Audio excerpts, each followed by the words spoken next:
Listen, don't make me kill you again.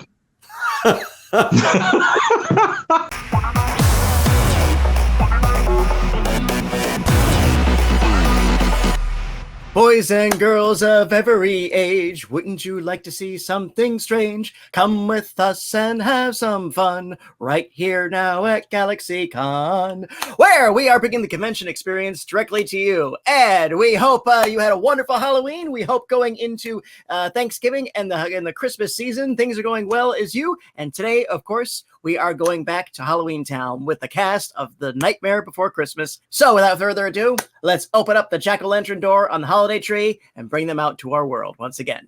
First, he is an actor and cabaret singer whose body of work includes an award-winning role in the original cast of Ain't Misbehavin', Torch Song Trilogy, Dreamgirls, and All Dogs Go to Heaven. Today, he joins us to talk about his role as the Oogie Boogie. Please welcome back everyone's friend, Ken Page. Hello, how are you? Boo. Hey, Ken, how have you been, sir? I've been well, trying to get my technical know-how together, as you well know. But other than that, I'm doing great. Running around a lot. We see you, we can hear you, and that's good enough to keep us all going. There you go. How have you been the past few months? You were doing some theatrical pursuits last we talked in June. How's that going? Yes. Oh, my goodness. Well, I directed a production of Ain't Misbehavin', and that was a few... a month or so ago, and I was just out in Palm Springs, LA, to do a benefit for the Barbara Sinatra Children's Center, and I go off to London, top of January, to Wembley. That's too close. There you go. Wembley, to do 2 nights there of A Night Before Christmas in concert. So been traveling a lot and busy and thankful. Oh, well, as always, we're thankful to have you back here once again, and glad to see you in good health and good spirit as always.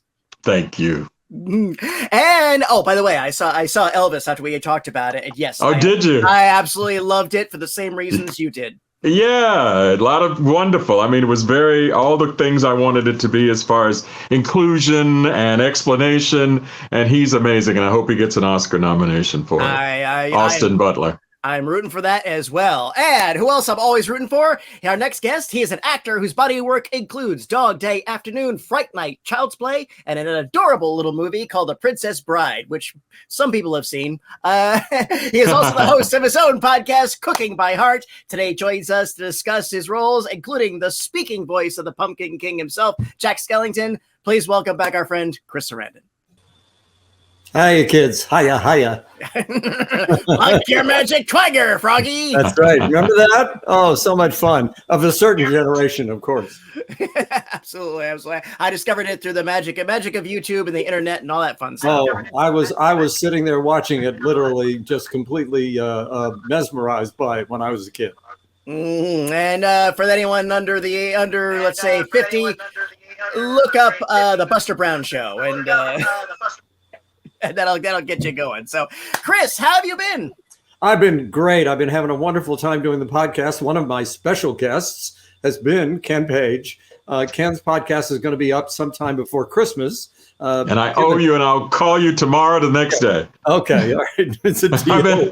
As you can tell, I'm in 5 different pieces, but I'm on my way. You're a moving man. Yeah. And given Ken's special relationship with Santa Claus, I thought that Christmas is a perfect time to have him on the podcast. And we've had also some wonderful guests. We've had Michael Patrick King from Sex and the City. Adriana Trajani is a wonderful novelist. Tom Holland. Those fans of you who are horror fans out there, Tom did one, as well as 3 of the members of the Fright Night cast. I've got John Sebastian coming up. I have in January, Jacques Pepin coming on and doing a live podcast with me. So we're just rolling along and having a great time. And real quick, you have a very fascinating angle on this show. Please tell our audience what the theme is. Well, I grew up in a restaurant. So my childhood memories are inextricably bound with food. And everybody that I talk to, be it on the podcast or out, have memories about growing up. Ken did a wonderful show in which he talked about growing up with his family and food and some of the things that his mother and grandma and his grandmothers did. So it elicits so many extraordinary kind of nostalgic conversations, not just about the food itself when we were kids, but also the people who were there at the time, and the stories. And the stories are magical. So I invite everybody, join me. Oh, absolutely. It was a great experience doing it, so I hope it's great watching it as well. Yeah, it will be, Ken. You'll be very happy with yours. Oh, very nice. Well, gentlemen, as always, thank you again for joining us here back on the GalaxyCon virtual stage. Our team is going through the chat room right now, pulling out the questions for us. In the meantime, we've skirted this issue before, but the timing is so perfect. Let's go ahead and give our new audience members the rundown of it. One of the eternal debates about Nightmare Before Christmas is it a Halloween story or is it a Christmas story? The three of us have collectively agreed it works as both. So for the people on both sides of the fence, let's talk real quick. How does it work as a Halloween movie for each of you? For me, I'll go for. Yeah, well, clearly, obviously, you know, all the Halloween things that are present. But I mean, look, I don't think there was ever. I mean, there were movies that incorporated Halloween. There were Halloween movies, but they weren't really about Halloween. But I think this is the one movie, if I'm not mistaken, and certainly it's an opinion, that really is a Halloween movie. It's for Halloween, and we'll go for the rest of it after. But it definitely is a Halloween film. And I think it's the one that obviously it's become the one everybody associates with Halloween. Yeah, and go ahead. No, I'm just saying. And how many movies have as their central location, as it were, Halloween Town? Exactly. You know? Most people didn't know there was a Halloween Town. Exactly. And now everybody knows, and everybody's at home with that idea. Exactly. And for each of you, how does it work as a Christmas movie?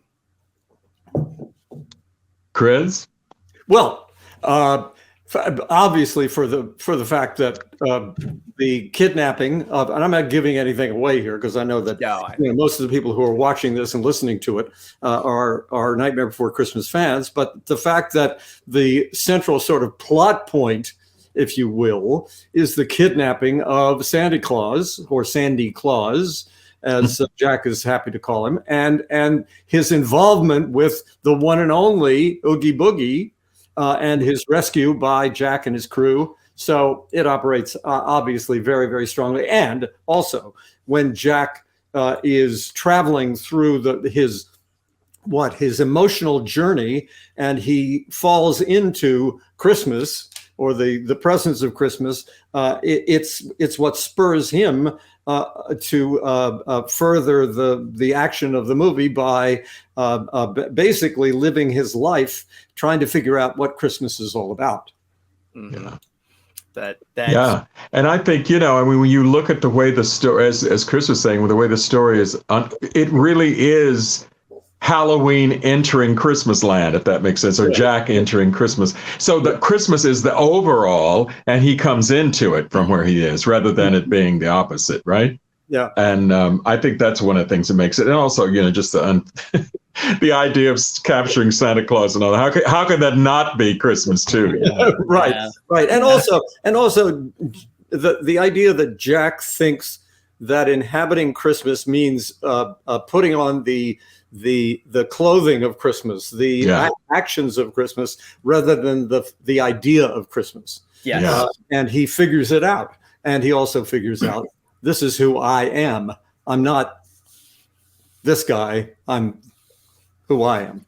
And it's funny because it a lot of people don't catch on the first line, but I've noticed that fans, when they're a kid and then they gotten older, they realize, it's almost a cautionary tale of like when you're growing up and you just discover something, a subculture or there's way too. And sometimes you're in your enthusiasm, you rush into it a little too fast and too hard. And again, just like you can be like I've always said, you can be a fan of something and not know why. Yes.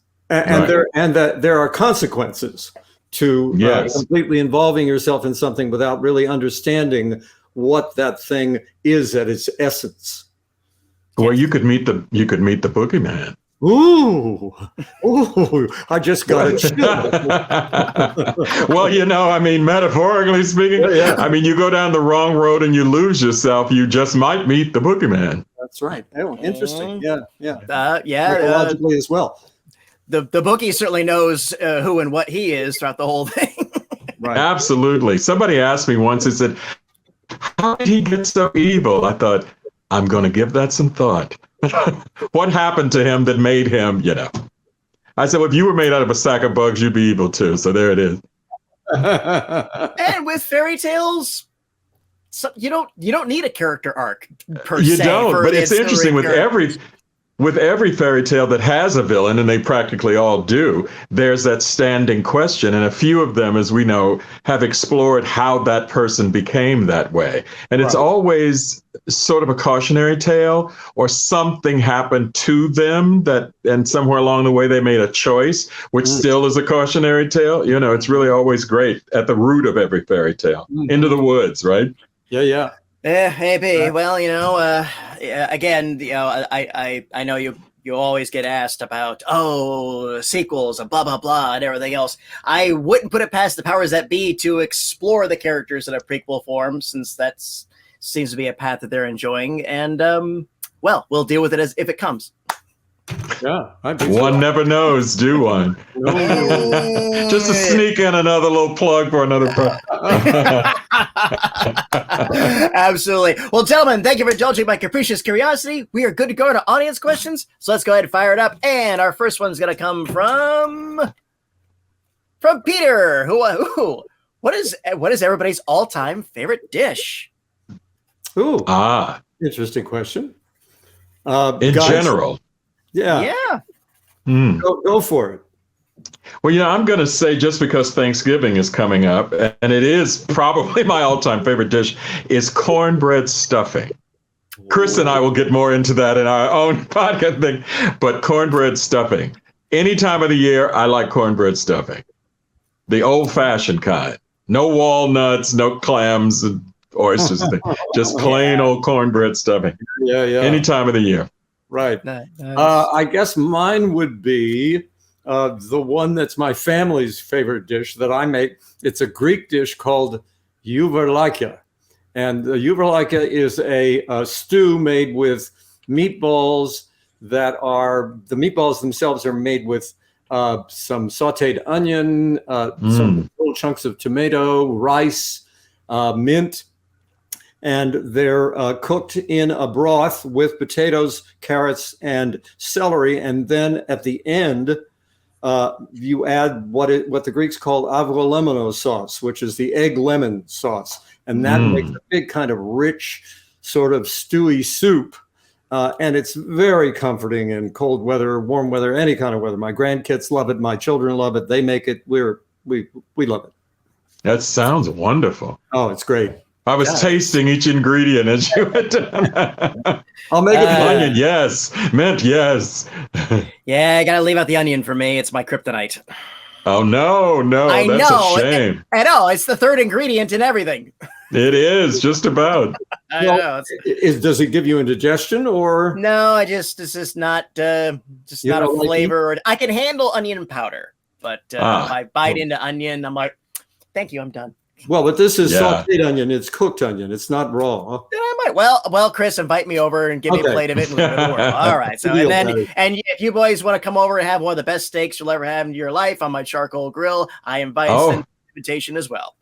That sounds good. That's my jam. So cool. All right, Peter, you've made us all famished. Thank you for that. Great question to start us off with.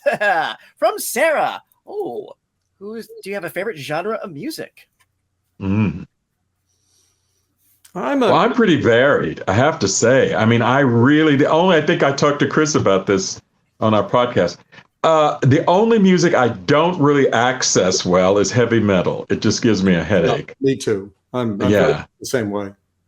But just about everything else. Yeah, and I'd say just about everything else as well. I love the blues. I love rock and roll. I love soul music, particularly because I grew up playing in a band and we did a lot of soul covers.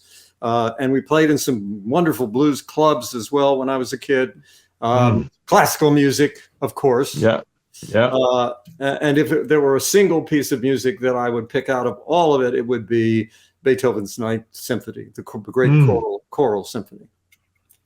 Very nice, very nice. And as a diehard heavy metal head, I am. It's fine. I'm the first one to admit it's like onions. It's not for everybody. It's like onions. And I want to go for note. I tried. I said, okay, I can access anything. I can appreciate anything. And it wasn't that I didn't think it was good music. I just couldn't find myself in it. That was That's fine. That's fine.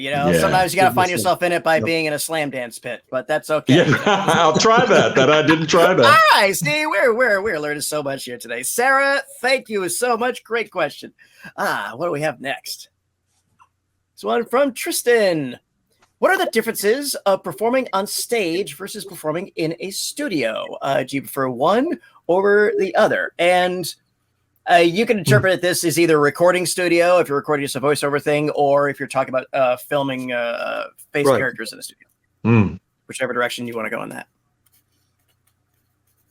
Well, the requirements of each are so different in a way, and yet, of course, the basic thing of quote unquote acting is the bottom line, or singing or whatever. But I think I feel most at home on stage because that was my birthplace, so to speak. So I feel more at home on stage, but I really enjoy studio recording as far as music and or film or television because you get to concentrate so fully on one moment and be there fully for that moment and put it on film and then move on. And that's sort of gratifying too. Yeah. I feel very much the way Ken does since I started out in the theater as well. And that's a place that feels like home to me because it was for such a long period of time.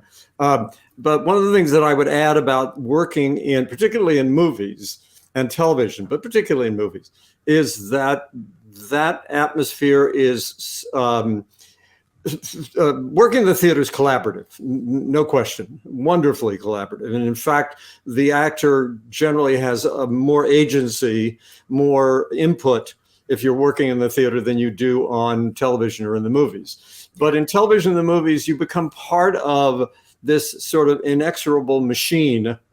And the people who work there, as is the case with theater, but there are more specialists in movies because there's more technology.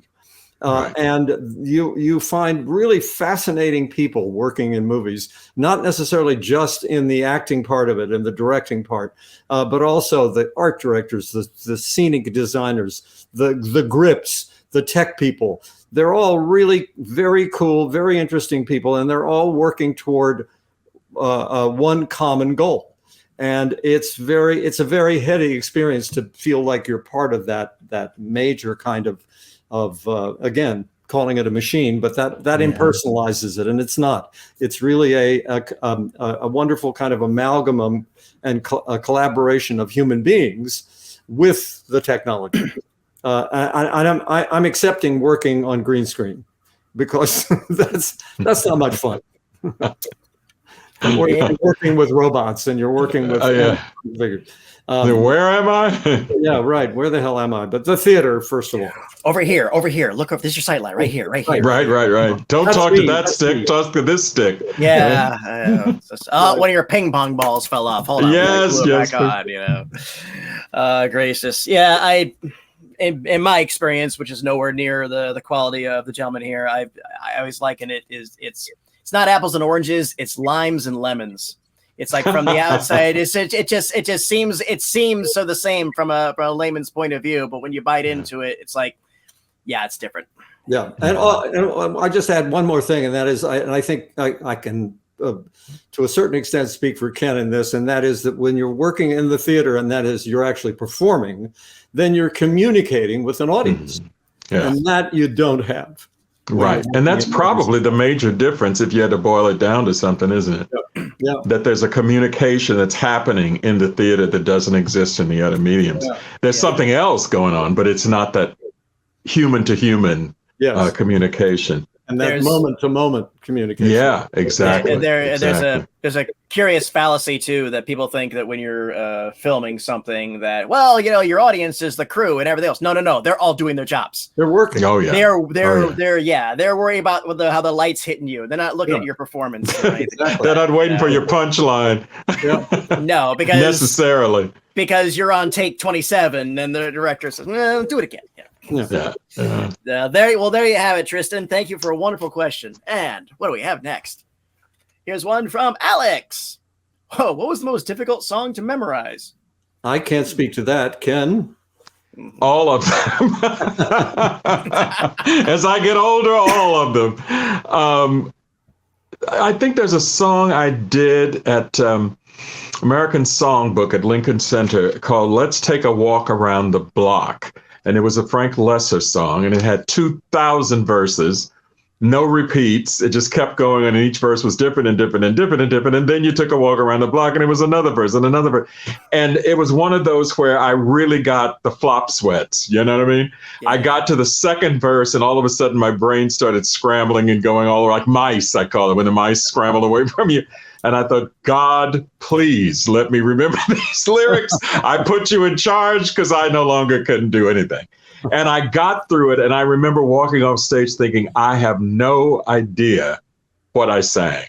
And to this day, I have to trust that people said, no, it was fine. I have no recollection. But that was the hardest song I've ever had to memorize. Many have been difficult. But that one, just because it has so many verses and just kept repeating. Some come to you more naturally.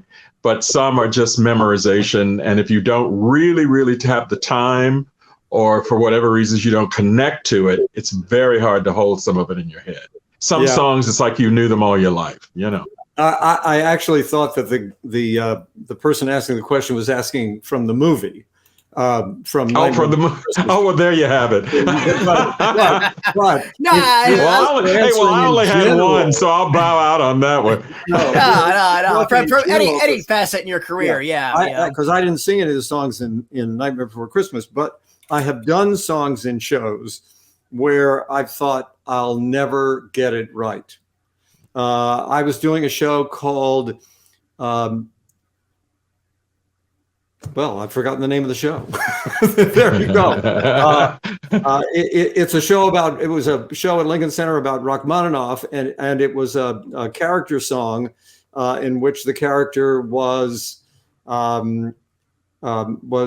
Chekhov.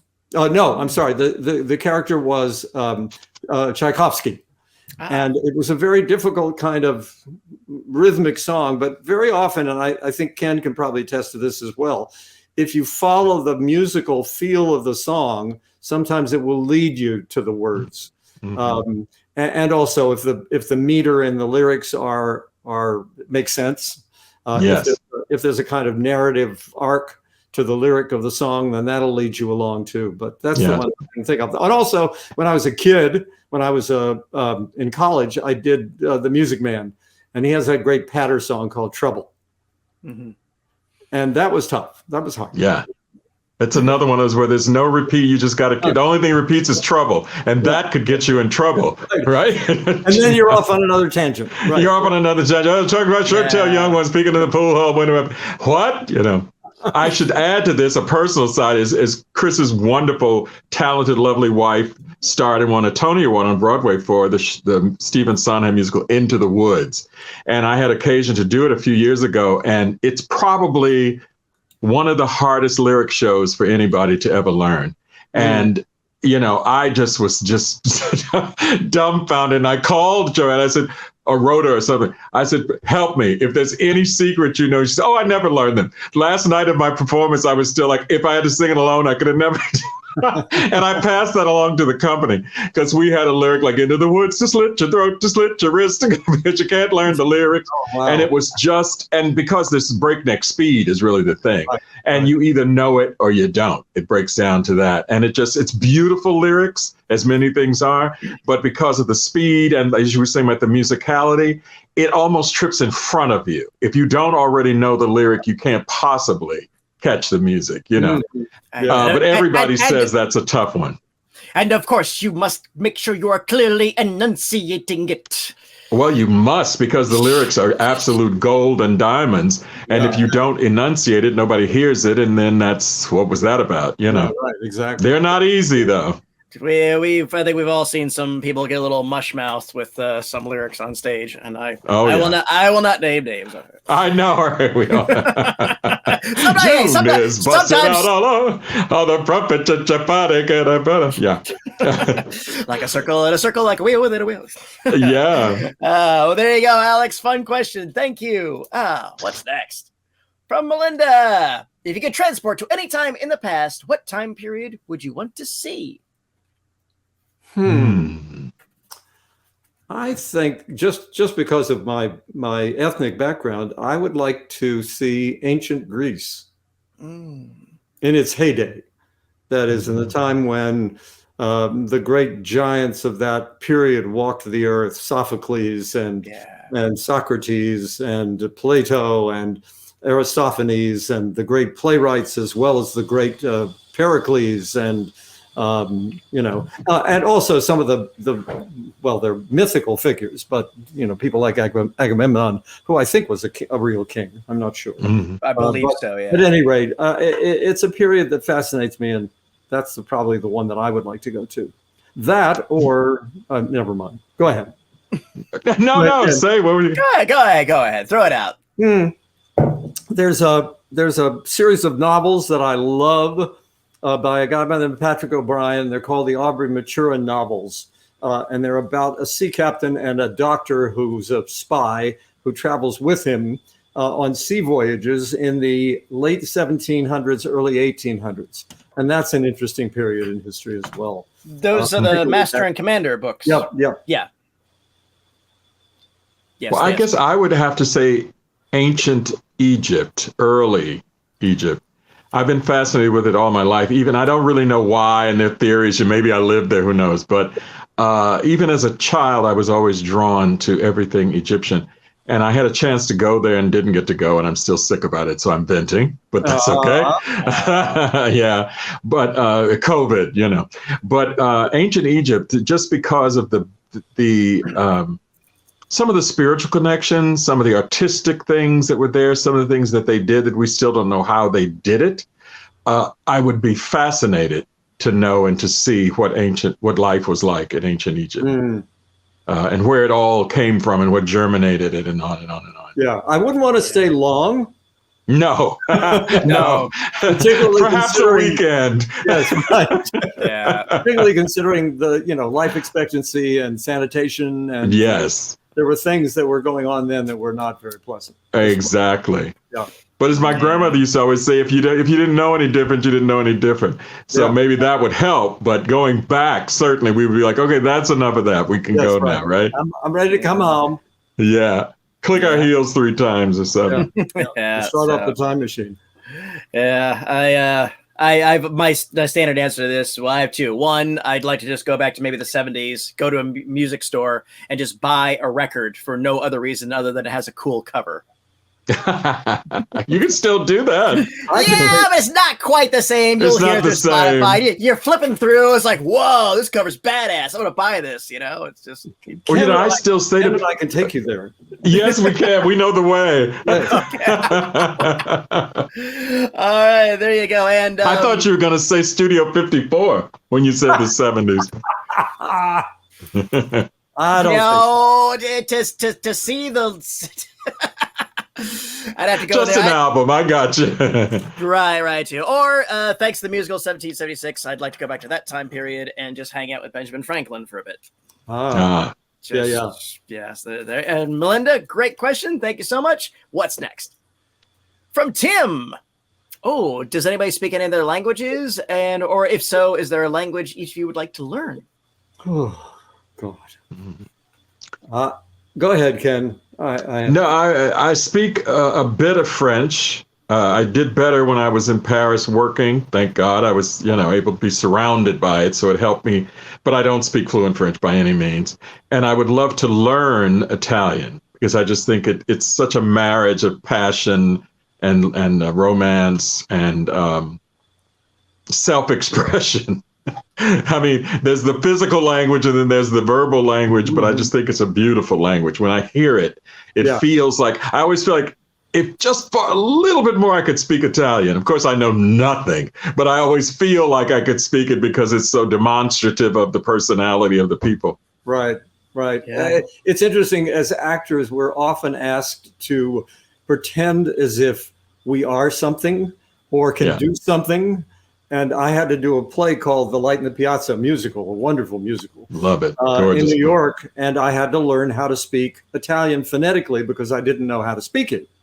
And it was a mixed experience because I was in constant terror talking about remembering things, of forgetting my Italian in the show. But at the same time, it was a wonderful experience in the sense that I got a sense of how to be somebody in their native tongue, which doesn't happen to us very often, because even if we're somebody who is Italian, we are speaking in English.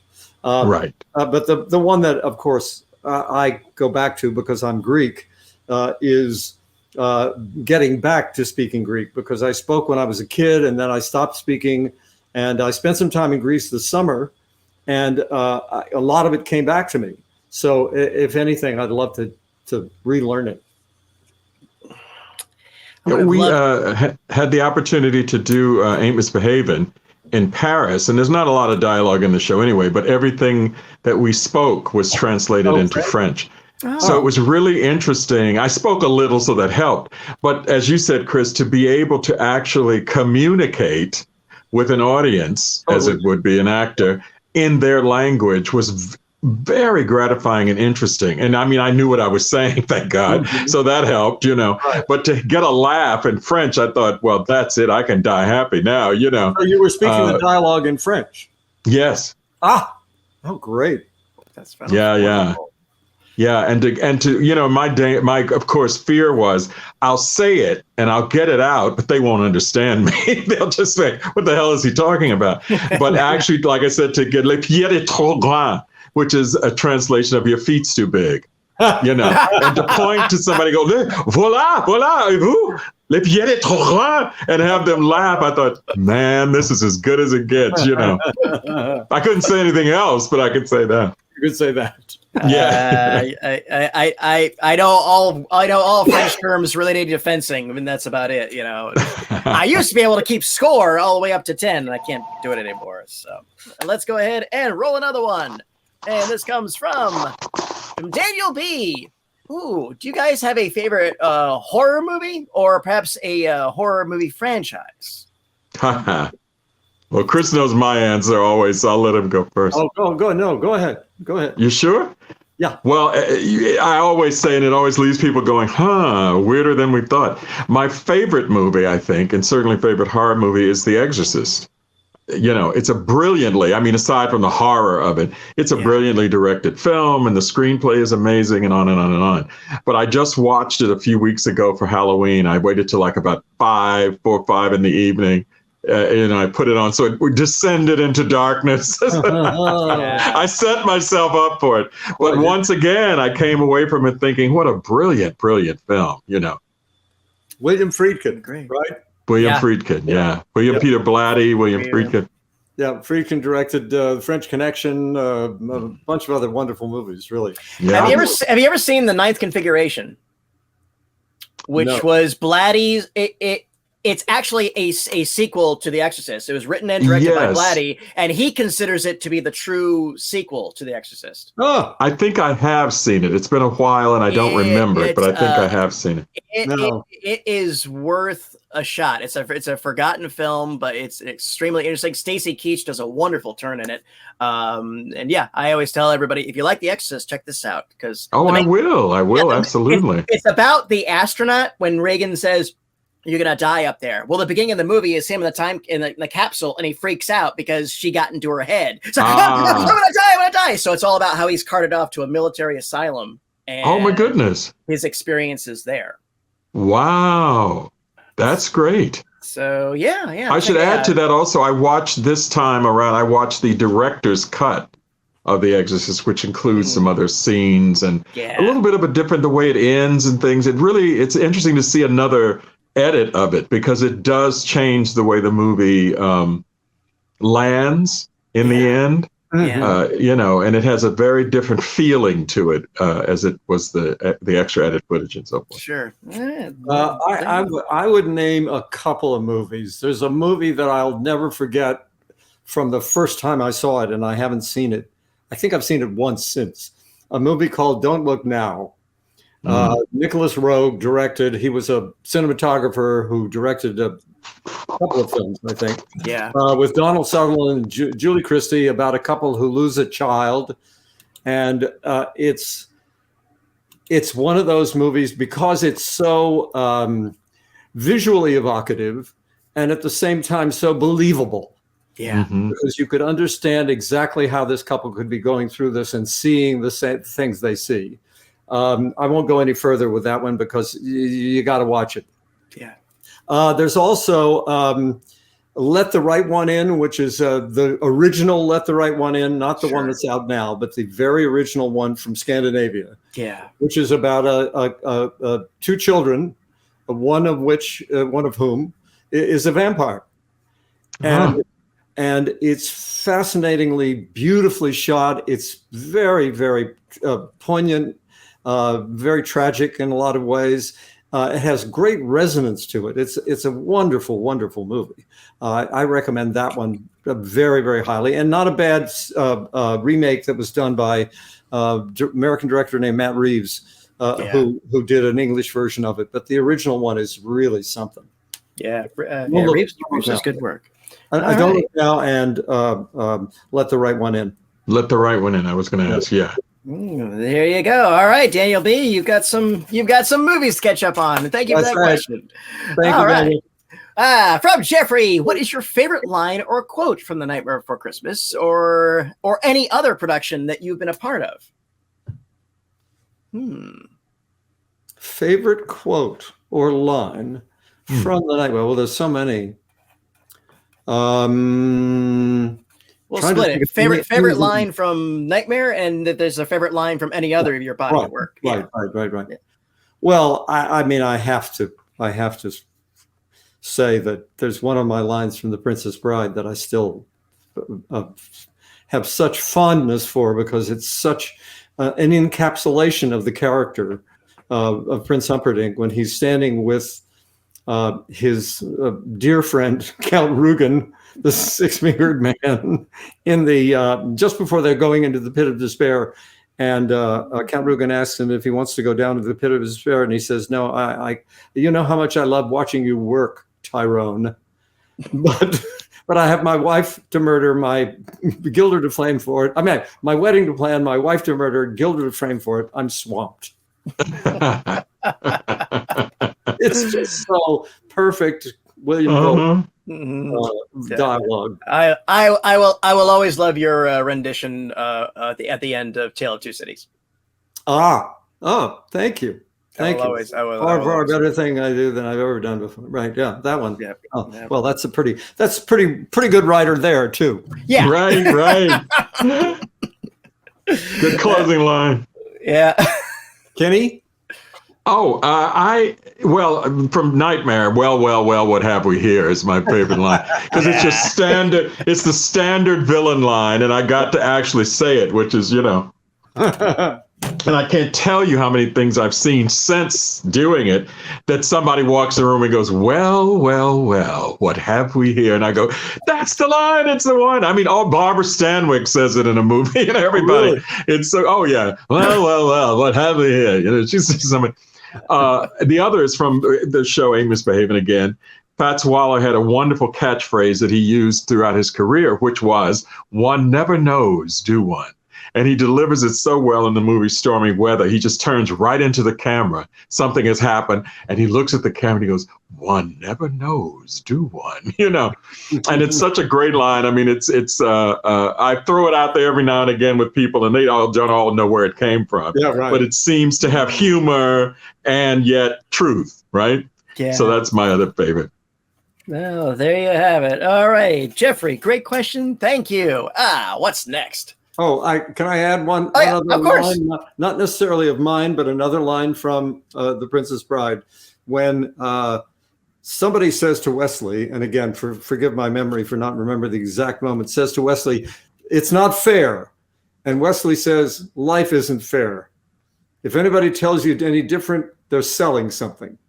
How true. Yeah. Great William Goldman. Yeah. Oh, yeah. And I thought of one more, which I think is funny. It's from American Horror Story, and it's delivered by Jessica Lange. And it took me a minute when she said it to get it. She said, "Listen, don't make me kill you again." Right? I thought, oh man, as only she could deliver it, which was really great. But my goodness, think about that. Don't make me kill you again. That's really, the heart of horror. Okay. Yeah. Okay. Forgive me for interrupting the next question. No, not at all. What do we got next? We've got one from Jesse. Oh, is there? What is a book that everybody's currently enjoying that you could recommend? Or if not, can be caught between books right now. Maybe there's a series or music you're listening to. Yeah. Anything you've been enjoying lately that you could recommend to the audience. I have to recommend the last book I read before I started the deep dive into research for my podcast, because when I have writers on the show, I got to read what they wrote. So, the wonderful a book by Ishiguro, the guy who wrote Remains of the Day, and it's called Clara and the Sun. And it's a book about an artificial intelligence plaything that children. It's a companion. It's a robot of sorts, a companion that learns as it goes. And it's the plaything of a young girl who buys it and takes it home. And it's one of the most moving and extraordinary books I think I've ever read in my life. That sounds wonderful. Clara and the Sun, it's called. It's just really something. I get kind of misty whenever I think about it. That's nice. And it's not florid, extraordinary kind of, beautiful prose as much as it's the situation. It's about this being who is learning life along the way. Everything that it hears or sees, it absorbs and tries to mirror, but also tries to help its human companion at the same time. And it's very poignant. Really quite extraordinary. That's Clara and the Sun. Clara and the Sun. Yeah, you got to read it. It's wonderful. You'd love it, Ken. Yeah. And so would you, Patty. I'm writing it down. I've started like about 12 books. I really have. It's unfortunate, but I just found it coming out of COVID for some reason. Maybe it's because for a lot of people, they read a lot during COVID. I found it hard to read because I couldn't concentrate for some reason. My brain was running all over the place. But I started most recently, or not actually most, but fairly recent, reading Harvey Firestein's autobiography. Which is fascinating and wonderful. And I haven't finished it, but I'm still in the process. I'm one of those people, I have like 4 books all over the house.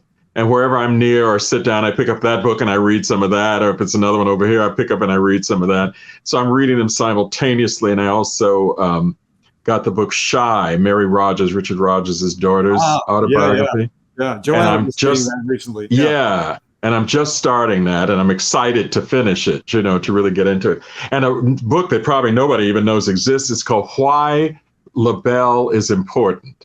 Now, for some of it, right, Chris, the group LaBelle of a certain Lady Marmalade. And it's true, because they were a seminal group in the sense of not only did they come from a doo-wop girl group, they became a rock act. And a African-American rock act, or a rock act of color, whatever. And it was a very specific trajectory that they had through the music industry and through the experiences of the late 60s into the 70s, So I'm reading this book called Why LaBelle Matters, which is very interesting. If anybody wants to know why LaBelle matters, they can pick it up and read it. Yeah. All right. These are some good ones. And I'll also go back to those Patrick O'Brien books, the Aubrey Maturin books. There are 21 of them, by the way. So wow. I've been through them 3 times. Really? All 21? All My 21. mom Wow. blitzed through them during COVID. Yeah, they're really something. So it's when I go down there. High adventure, romance, and also great character studies. The women characters are great. You'd think it's they're about a sea captain and a spy, and it's the female characters are beautifully drawn, and they're very Bronte-esque. Mm-hmm. Those novels, they're great. There you have it. All right, Jesse, enjoy. We got time for one more. Let's see if we can go out on a really fun one. And this comes from Aaron. If you could raid the closet of any famous musician, actor, or designer, whose would it be? Raid the closet? Yeah. Raid the closet. Well, I'm assuming this has to do with clothes. Yeah, or clothes, or what else might be in that? Right, lurking in that closet. Oh, yeah. Go, Ken, go. Well, I'll just say what came to my mind immediately. There are many closets I would love to raid for different reasons, but the one that comes to my mind immediately is Andre Leon Talley's closet. God rest him. Well, he wore these royal, regal robes and flowing royal purple and red and these things. And I'd love to get my hands on a few of those. I don't know if I'd have nerve enough to wear them, to be honest. But they were glorious. And to see him in them was just like this king. Well, I mean, he really wore them well, as it were. And I'm sure they're all somewhere because I don't know many people that could wear them other than him, Mm-hmm. I might be able to carry one off if I could get my hands on one. I bet you could. I'd give it a try, I would have to say, just because this particular artist was a musical idol of mine, whom I followed throughout his career, and I have this image of walking into the closet and sort of seeing his progression as an artist, both visually and orally. And that's Prince, who was sartorially very, very vivid and out there on the one hand, and at the same time was such a thinker and an extraordinary musician. Yes. Consummate. Oh man, and also so productive throughout his life, So that's the one I'd probably want to be just walking through and going, oh, this was when this was going on, and this was what this was going on. And yeah. I kind of went both directions. If I could take a tour of, oh wow, somebody found him. There we go. How about that? Wow. Isn't that great? It's like something from a painting. Yeah. Beautiful. God bless him. Speaking of ancient Egypt. Yes. Yeah. Or at least the kind of royalty that. Oh, sure. Absolutely. The feel of it. Anymore. See, if I was going to take, let's say, a tour of somebody's closet, I would kind of go in Chris's direction, but I would want to go through Bowie's. I thought you were going to say Bowie. Yeah. Yeah. They had the same evolution of the style of the Ziggy Star. Oh, that's from the Ziggy Stardust years. Okay, cool. But if I had to raid somebody's and actually if I could get a double-breasted classic suit and a classic hat from James Cagney's closet. But it would be his wardrobe closet. Yeah. It wouldn't be his actual closet. Yeah, I would be able to. But yeah. I think it's fascinating. We're the same height, so I could actually fit in tailoring. Well, fascinating that you named Bowie and Prince, because you think about people like that. I would put Michael Jackson in that group, maybe even Madonna to some degree. So much of what they wore set the trend for the times. Yeah. And another thing I was thinking just in terms of fashion is these are people who never really followed any fashion. They set fashion. Yep. They had their own style, their own clothing, their own way of wearing whatever they wore. And that's something I've thought about more recently. I thought rather than going and buying something, start having things made that express you rather than go find something you can pull off the rack that you can fit into. Yeah. Because you can name a long list, and you realize none of those people ever really dressed like anyone else. They always express themselves ultimately. Yeah. Very much so. Amen. Very much so. Well, Aaron, that was a wonderful question. Thank you so much. Gentlemen, as always, been an absolute delight. Any final Thanks, words Patty. before we take our leave? Oh, just first of all, thank these fans for these great questions today. They were really they were really good. And they took us off in lots of different and very, very rich and colorful directions. Very much so. Very, very And I would say so. as we come upon Thanksgiving, I mean, we all know there's a lot of craziness going on in the world. I don't think anybody could deny that. But there's so much to be thankful for. A day like today, conversations, questions like we had, getting to, as they say, some people say fellowship with each other, but so much to be thankful for. And take a minute while you're chewing on turkey, take a minute to really think about what Thanksgiving actually means. I think that's a good thing. Mm-hmm. Absolutely. Yeah. Gentlemen, it's always been my absolute pleasure to serve you. Once again, thank you for joining us on the GalaxyCon virtual stage. Thank you to our audience for joining us, and thank you for those great questions. Please have a wonderful holiday season. Bye-bye, take care, and remember, smiles are free. Spend them often.